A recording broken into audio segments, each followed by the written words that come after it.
Maya had never expected to inherit anything. She lived a quiet life, waking up before sunrise, making coffee in her small Atlanta apartment, and heading to the public library where she helped kids find books and seniors learn how to send emails. Her days were steady, predictable, and peaceful. She liked it that way. Drama wasn't her thing. But everything changed the day a thick manila envelope arrived in the mail with her name on it and a return address from a law firm she'd never heard of. Inside was a letter explaining that her great-aunt Lillian, who she'd met only twice as a child, had passed away. And to Maya's complete shock, the old woman had left her something. 200 acres of land in a county just outside the city, land that had been in their family for generations. Maya sat at her kitchen table for a long time, staring at the papers, wondering if this was some kind of mistake. She remembered her mother once whispering that Great-Aunt Lillian never sold a single inch, even when developers came knocking with fat checks and smooth promises. Back then, Maya hadn't understood what that meant. Now, holding the deed in her hands, she started to. The next weekend, she drove out to see the property for herself. The road turned from smooth pavement to cracked asphalt, then to gravel, winding through patches of pine trees and overgrown fields. When she finally reached the boundary marked by a rusted iron post, she stepped out of her car and just stood there listening. No traffic, no sirens, just wind moving through the tall grass and birds calling from the trees. It felt untouched, like time had forgotten this place. She walked a little way in, boots crunching on dry leaves. There were no houses nearby, no fences, no signs of recent activity. Just open land, rolling gently toward a distant ridge. It was beautiful in a quiet, stubborn kind of way. But as she looked around, something didn't sit right. A few hundred yards away, bright orange surveyor flags fluttered near the tree line, and farther off she could hear the low rumble of heavy machinery. Her stomach tightened. She got back in her car and drove toward the sound. Within minutes she saw it, a freshly cleared section of land staked out with white strings and wooden posts. A sign nailed to a tree read Serenity Oaks, coming soon, luxury living starting at $650K. Below it was a logo for a development company she'd seen advertised on billboards around town. Maya's heart pounded. She pulled over and called the number on the letterhead from the law firm. The attorney, a patient man with a calm voice, listened carefully. "They can't just build on that land," he said. "It's privately owned. Yours, in fact." "But they're already clearing it," she said, voice tight. "That doesn't make it legal," he replied. "But we need to move carefully. If they've started construction without verifying ownership, that's a serious problem for them." Over the next few weeks, Maya met with the attorney again and again. He dug through dusty county records, old tax rolls, and century-old property maps. What they found was astonishing. The land had been bought by her great-great-grandfather in 1912, right after he'd saved enough from working 2 jobs to purchase it outright. Back then, black landowners faced constant threats, fraud, intimidation, even violence. But somehow, through sheer will and careful record-keeping, the family had held on. Deed after deed, generation after generation, the land stayed in their name. The county had never annexed it. It had never been rezoned. Officially, it was still agricultural, meant for farming, not subdivisions. Yet somehow the developers had gotten permits. How? The attorney suspected someone had assumed the land was abandoned or state-owned. Maybe they'd seen no house, no activity, and figured it was fair game. Or maybe they'd simply skipped the due diligence to speed things up. Either way, they'd made a huge mistake. Maya didn't go public. She didn't post angry videos or call the news. Instead, she did something quieter and smarter. She filed a notice of ownership with the county clerk, a legal step that formally declared her claim. She also recorded a lease pendens, a warning that the property was involved in potential litigation. These weren't flashy moves, but they created a paper trail that would matter later. Then she waited. From a distance, she watched as bulldozers carved roads into the earth. She saw crews pour concrete for foundations, install underground pipes, and plant rows of young saplings along what would become Heritage Lane and Willow Court. The HOA, Homeowners Association, was already forming. Flyers appeared in nearby mailboxes inviting future residents to join the Serenity Oaks community. They talked about golf carts, community pools, and strict rules about paint colors and front yard decorations. Maya kept her head down. At work, she shelved books and helped students with research projects. At home, she cooked simple meals and watered her potted herbs on the windowsill. But every evening, she studied property law basics, asked her attorney questions, and took notes in a small notebook she kept locked in her desk drawer. She wasn't angry, not yet. She was focused. This land wasn't just dirt and trees to her. It was memory. It was resistance. It was the one thing her ancestors had managed to keep despite everything stacked against them. One afternoon, while walking through the library's local history section, she found an old photo in a county archive book. It showed a black man in a worn suit standing proudly beside a hand-drawn map of farmland. Beneath it in faded ink was his name, her great-great-grandfather, and the words, "Paid in full. No debt. Ours forever." She closed the book slowly, eyes stinging. That's when she made up her mind. She wouldn't let this go. Not because she wanted to stop people from having homes, but because the way it was happening was wrong. And if they thought this land was empty, unclaimed, free for the taking, well, they were about to learn otherwise, but she wouldn't rush. She'd let them dig their own hole a little deeper, because the deeper they went, the harder it would be to climb out. And when the time came, she'd be ready. Not with rage, but with receipts, records, and the quiet strength of someone who knew exactly what her family had survived to keep. For now, she watched. She listened. And she waited. The trap wasn't set yet, but the pieces were falling into place. The developers moved fast, faster than anyone expected. Within weeks of clearing the land, they'd laid down roads, installed streetlights with ornate lanterns, and started framing houses in neat rows like pieces on a game board. Bright banners flapped in the breeze, Serenity Oaks, where luxury meets community. Brochures showed smiling families on porches, kids riding bikes on quiet streets, and HOA-approved landscaping that looked like it came straight out of a magazine. Behind the scenes, a powerful group was pulling the strings. It wasn't just one company. It was a network of investors, real estate agents, and local officials who'd built a reputation for transforming rural land into high-end neighborhoods almost overnight. They called themselves the Oak Ridge Group, and they'd done this dozens of times before. But this time, something was different. They hadn't done their homework. Not really. They'd assumed the land was county-owned because it had no house, no mailbox, no visible signs of ownership.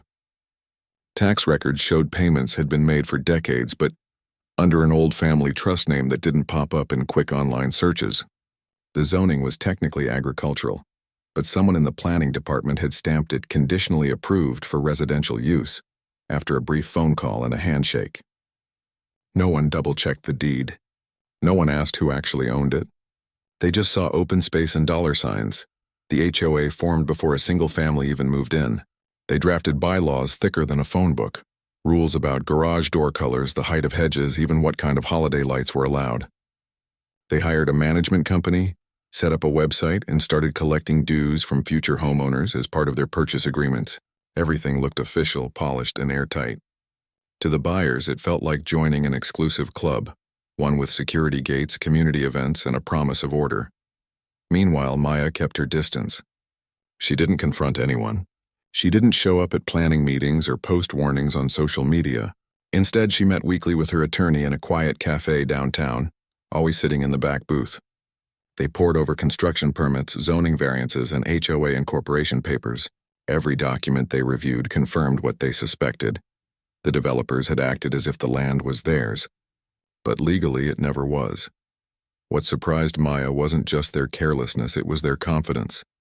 They'd poured millions into infrastructure, underground fiber optic cables, custom street signs, even a small park with a gazebo and a fountain. They weren't cutting corners. They were building something meant to last. And that made their mistake even more serious. Because when you invest that much, you don't just walk away. One Saturday morning, Maya drove past the site again. A model home had opened. Families strolled through with real estate agents, oohing over granite countertops and walk-in closets. Kids ran across freshly sodded lawns while parents signed paperwork at folding tables under white tents. There was music playing, a popcorn machine, even a golden retriever wearing a welcome home bandana. It all felt so normal, so cheerful, like nothing was wrong. But Maya knew better. She parked down the road and watched from her car. She saw a couple arguing quietly near their new driveway, something about the HOA rejecting their choice of mailbox. Another homeowner was already receiving a warning notice for parking a work truck in the driveway overnight. The rules were being enforced before the paint was even dry. She felt a strange mix of sadness and resolve. These people weren't villains. They'd saved up, taken out loans, dreamed of a quiet life in a nice neighborhood. They trusted the system, the permits, the contracts, the shiny brochures. They had no idea they were building their futures on someone else's land. Back home, Maya spread out maps on her living room floor. Her attorney had marked key spots in red, where the main water line crossed her property, where the new roads overlapped her boundary by nearly 30 feet in some places, where the community clubhouse was being built right over what used to be her great-aunt's old garden. Every mark was a trespass, every foundation a violation. Still she waited. She knew timing mattered. If she stepped forward too soon, the developers might find a way to fix it, buy her out quietly, refile permits, smooth things over. But if she let them go further, if they sold all 96 homes, collected HOA fees, and locked people into long-term mortgages, then the consequences would be much harder to undo. Not just for them, but for the truth. So she stayed silent. She kept her job. She watered her plants. She smiled at neighbors. But every night she added notes to her growing file. Dates, photos, copies of public notices. She even attended one of the HOA's future resident meetups, sitting in the back with a notebook, listening as board members bragged about how seamlessly the project was going. No one recognized her. To them, she was just another curious onlooker. What they didn't know was that while they were celebrating, Maya was preparing. Her attorney had filed additional legal holds. They'd alerted the title insurance companies that a dispute might be coming. And quietly, they'd begun documenting every dollar spent on the land, because if it came down to it, those costs might have to be repaid. The developers grew bolder. They announced a grand opening gala. They invited local news crews. They even planted a time capsule near the gazebo, filled with letters from future residents and a copy of the HOA charter. A legacy for generations, the event flyer read. Maya read that line and almost laughed. They had no idea whose legacy they were really standing on. As summer turned to fall, the first families began moving in. Trucks unloaded furniture. Kids started school in the district zoned for Serenity Oaks. The HOA held its first official meeting, complete with minutes, voting procedures, and fines for late dues. Everything looked legitimate. Everything felt permanent. But beneath the surface, the ground was shifting. Because Maya hadn't just inherited land, she'd inherited patience, and strategy, and a deep understanding that sometimes the best way to win is to let your opponent think they've already won. She knew the moment was coming. Soon she'd step out of the shadows, but not yet, not until they were all the way in. Homes unpacked, lawns planted, lives built. Only then would she speak. And when she did, the whole neighborhood would hear her. The morning Maya finally stepped forward, the sky was gray and heavy with rain that never fell. She wore a simple button-down shirt, her hair pulled back, and carried a folder so thick it barely closed. She didn't go to the news first. She didn't post anything online. Instead, she walked into the county courthouse just after 8 a.m., handed her documents to the clerk, and filed a quiet title lawsuit, the legal way of saying, "This land is mine, and I want the record to reflect that." Within hours, everything changed. The first call went to the HOA president, a retired accountant who'd moved into the biggest model home on the cul-de-sac. He answered with a cheerful, "Good morning," that quickly turned to silence as the county attorney explained the situation. By noon, the developer's office was in chaos. Phones rang off the hook. Lawyers scrambled. Emails flew between title companies, mortgage lenders, and city planners. Someone had missed something huge, and now 96 families were living on land that legally belonged to someone else. But Maya didn't stop there. That same afternoon, she mailed a letter, certified return receipt requested, to every homeowner in Serenity Oaks. No threats, no anger, just facts laid out in clear, calm language. She introduced herself. She explained her family's history with the land. She included copies of the original deed, tax records, and a map showing the property boundaries. And then she wrote the line that sent shockwaves through the neighborhood. "You are currently residing on private property without the owner's consent." Panic spread faster than anyone expected. At first, people didn't believe it. "It's a scam," some said. "They're trying to scare us into paying more." Others called their real estate agents, demanding answers. But when they checked the county property records themselves, and saw Maya's name listed as the legal owner, their confidence cracked. One by one, they realized this wasn't a trick. It was real.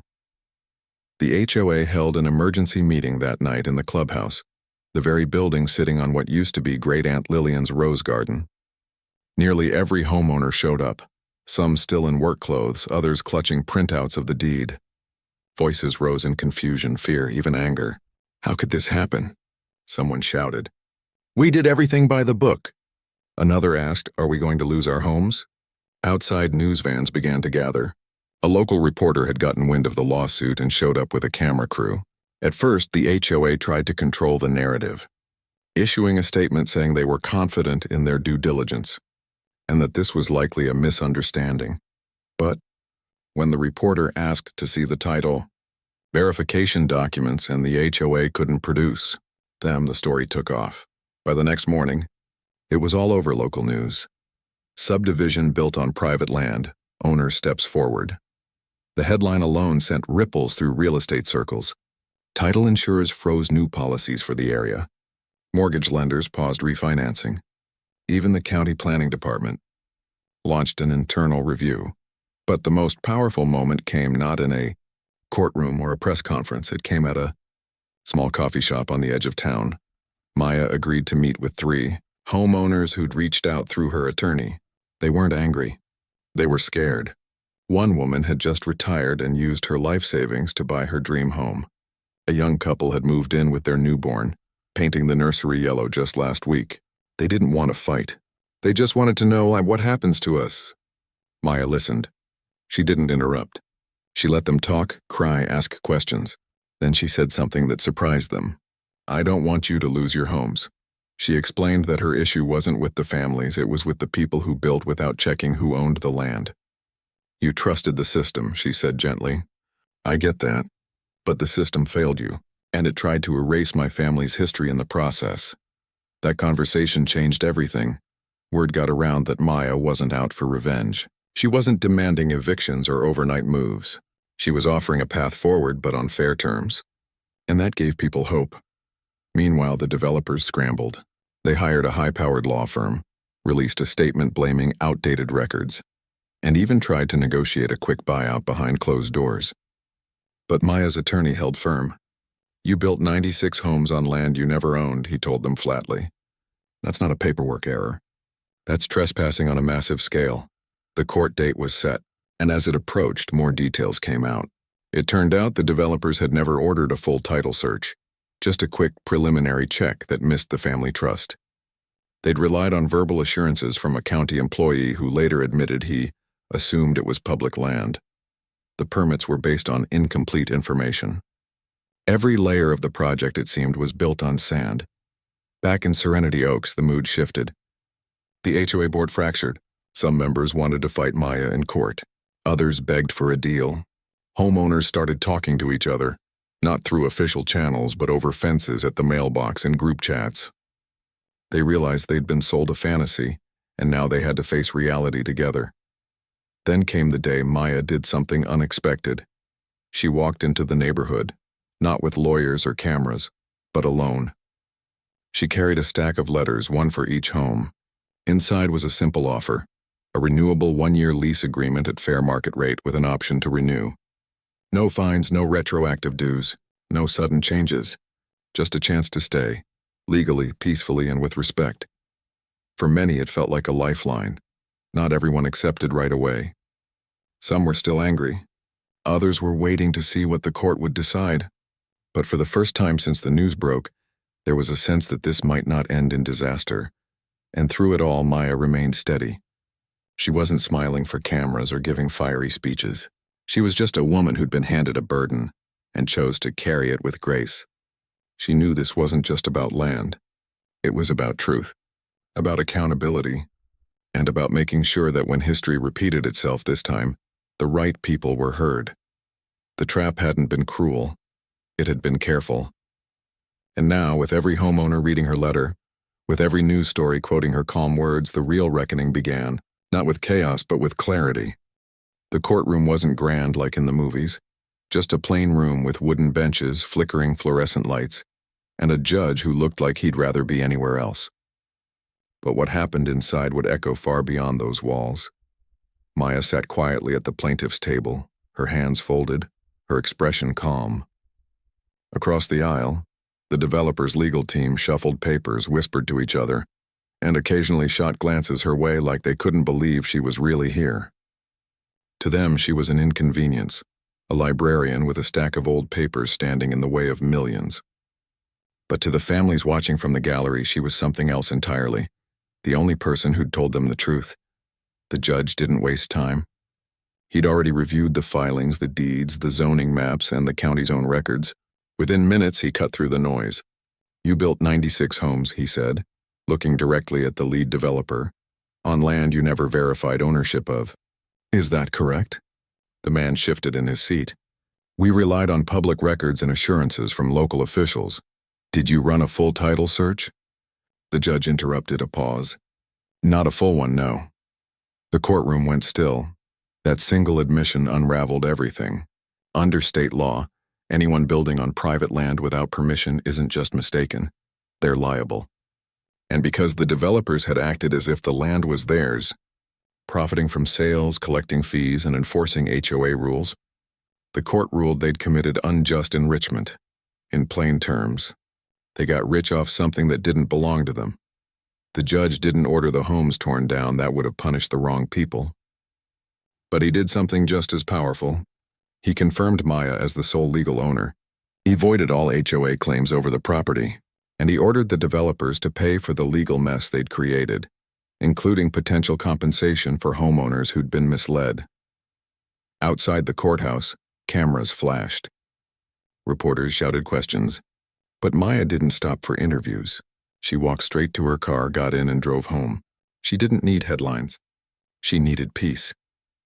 Back in Serenity Oaks, the fallout was swift. The original HOA, the one with the strict rules and the fancy logo, collapsed overnight. Without legal authority over the land, they had no power to collect dues, enforce rules, or even hold meetings. Their website went dark. Their management company backed out. Within a week, the once proud neighborhood association was just a memory, but something new began to grow in its place. Homeowners started meeting on their own, not in the clubhouse, but in driveways and backyards. They formed a new group, informal at first, just to share updates and support each other. Some signed Maya's lease agreements right away. Others waited, watching how things unfolded. But slowly, trust began to return, not in developers or bureaucrats, but in each other. Maya made it easy. Her lease terms were fair. Market rate rent, no hidden fees, no surprise rules.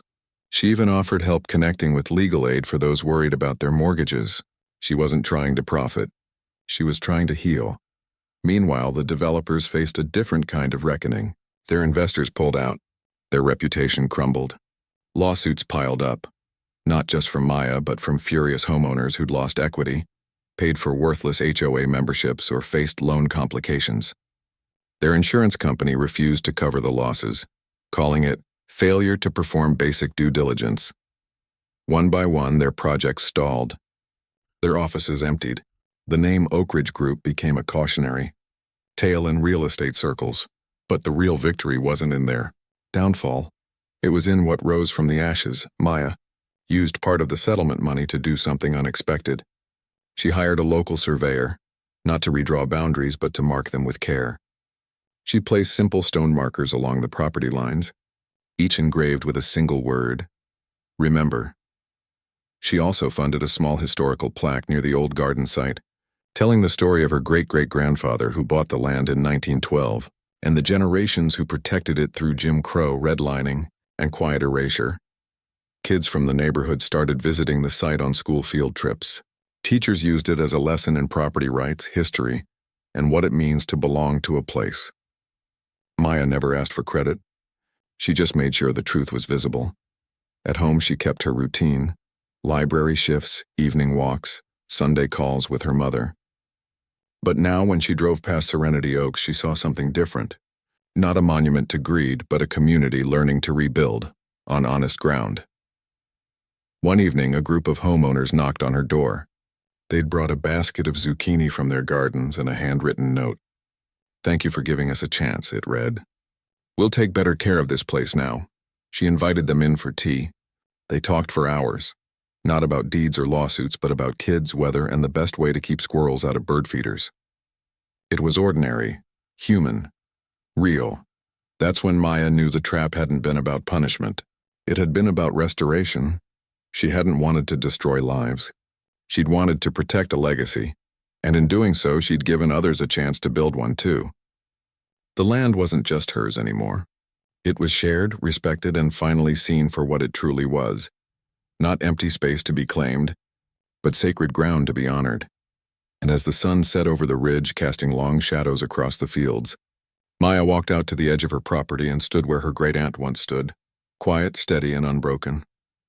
2 years after the court ruling, the land looked different, not because it had changed, but because people finally saw it for what it was.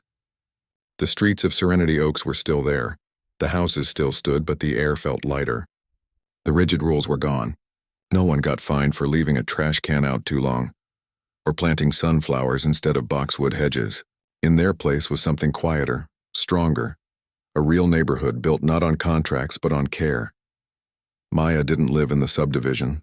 She never wanted to. But she visited often, usually on weekend mornings, walking the old dirt path that cut through the back of the property. Kids knew her now. They'd wave from bikes or call out, "Miss Maya, want to see my tomato plant?" She always stopped, always smiled, always asked how things were going. The lease agreements had worked better than anyone expected. Most families renewed without hesitation. Rent went toward property taxes, land maintenance, and a small community fund that paid for things like street repairs or a shared tool shed. There were no board meetings with gavels and agendas, just monthly potlucks where people talked through issues over casseroles and sweet tea. It wasn't perfect, but it was honest. What surprised Maya most wasn't the peace, it was the partnership. One spring, a group of residents approached her with an idea. They'd noticed a section of the land near the ridge, about 30 acres, was still untouched. No houses, no roads, just wild grass and old oak trees. What if we turned it into something more? They asked. Not a development, not a park with rules, but a working space, maybe for farming or education or just quiet gathering. Maya thought about it for a long time. Then she said yes, but with conditions.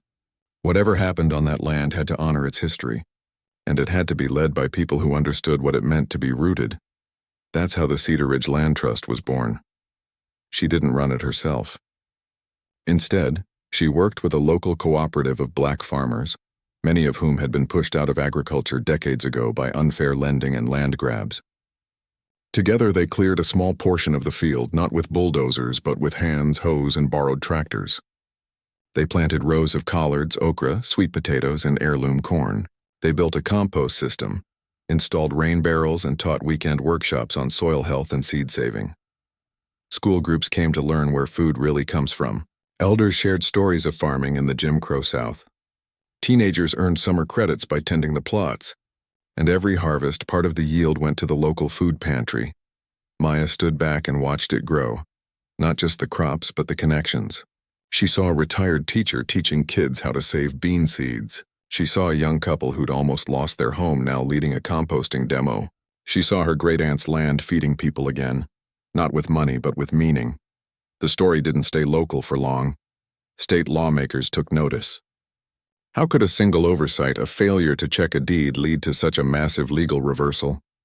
They launched a review of property verification practices across the county. Within a year, new rules required developers to submit full title searches before any residential permits could be issued. Title companies updated their protocols. Even real estate schools added mandatory modules on historical land ownership and redlining. Maya never asked for any of it. But her quiet stand had sparked a ripple. She was invited to speak at a few events, not as a hero, but as a witness. She never wore fancy clothes or used big words. She just told the truth. My family held on to this land when others couldn't. I didn't do anything special.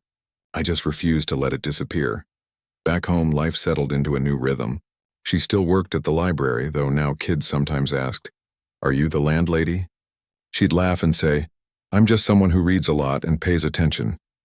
The original HOA building, the one with the gazebo and fountain, was repurposed. It became a community center. No more fines, no more rulebooks, just a place for movie nights, tutoring, and holiday potlucks. The fountain still ran, but now kids tossed pennies in it for fun, not for HOA-approved wishes. One evening, as the sun dipped low, Maya walked out to the stone marker near the old garden. She placed a single sunflower beside it, her great-aunt's favorite. A neighbor saw her and joined her on the bench nearby. They didn't talk much, just sat in the quiet watching fireflies blink over the field. "You ever think about selling?" the neighbor finally asked. Maya shook her head. "This land isn't for sale. It's for keeping." And that was the heart of it. She hadn't fought to get rich. She hadn't sued to punish. She'd stood her ground because some things aren't meant to be owned. They're meant to be stewarded, passed down, protected. Now the legacy wasn't just hers. It belonged to the farmers tending the soil, the kids learning to plant seeds, the families who chose to stay and build something real. Even the developer's mistake had become part of the story, not as a wound but as a warning. Don't assume silence means surrender. As night fell, Maya walked back toward her car. Behind her, lights flickered on in the houses along Heritage Lane. No longer a developer's branding, but a lived-in truth. Laughter floated from an open window. A dog barked. Someone strummed a guitar on a porch. It wasn't perfect, but it was theirs. All of theirs. And for the first time in generations, the land wasn't just surviving. It was thriving. Maya got in her car, started the engine, and drove home. Not as a woman who'd won a battle, but as one who'd helped plant a future. And somewhere in the rearview mirror, the ridge stood tall, quiet and whole, just as it had always been.